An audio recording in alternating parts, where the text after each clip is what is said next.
So the Orcish language looks really weird, but the whole goal is it's phonetic. You know, I really loved IPA in acting school, and this is my attempt to have something like it. So when you see a D, it's always D. When you see DD, it's always th. When you see TH, it's always th. When you see I, it's always I.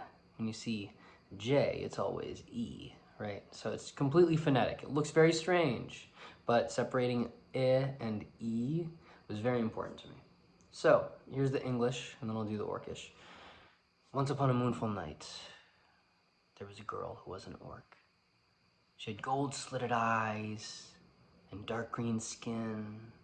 Her black hair, when light tried to touch it, drank it in. And when she turned 11, she began to have true dreams, bad dreams, daymares.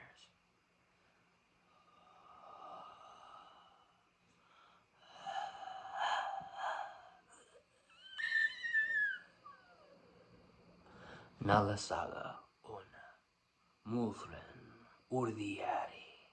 Overture, urdiari.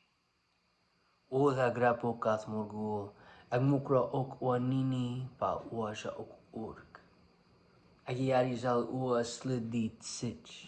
Nga agiari zal ua shaganigri. Nga agiari zal ua laglev nu. Wel agdrang zal ua laglev gulil zalva agil ua ugrua gigiteng. Wel agduro ua nini o waiga okana.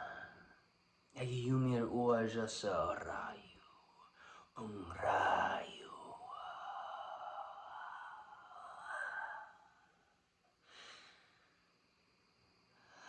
The wind hisses. Now the darkness dissipates. It's day, it seems. Thump, thump, she dreams. Half dreaming, half awake, she sees a boy. Her age. Her age to the moment. He's racing in between tall, barren birches and is, no, she thinks. I don't see him. I am him. I'm seeing through his eyes like always. Feet pound, thump, thump, trees flitting, thump, thump. His heart is racing in her ears. Breathless. He's hungry. His eyes are colorblind, and hers are not. Tonight he hunts. Tonight he's playing hunter. Thump, thump. And that gives you a little bit of like the tone of the first chapter of this. Like, if it was Ocarina of Time, it would be like only the under the well and like, oh, Kakariko Village is so nice, and there's something dark underneath this well. You know, it's a little bit of that vibe. So hopefully you can hear a little of what Orcish is like.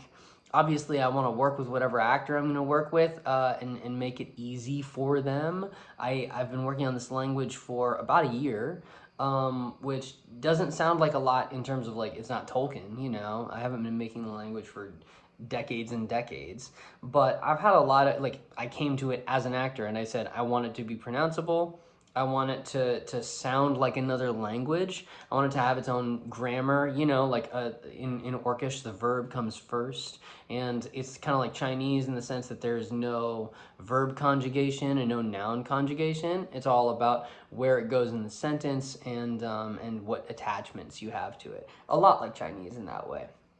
But then I wanted it to sound more like Old Norse and Arabic had a baby, you know? So it's got this like old, you know, I want it to feel like Sumerian. And I imagine Sumerian to be something like that, you know, when I see things of like Gilgamesh was Bilgamesh, you know, like it's got this like different feel to it that I think Old Norse plus Arabic kind of captures. Anyways, hopefully this was helpful and I didn't scare you away. So yeah, that's what Orcish sounds like.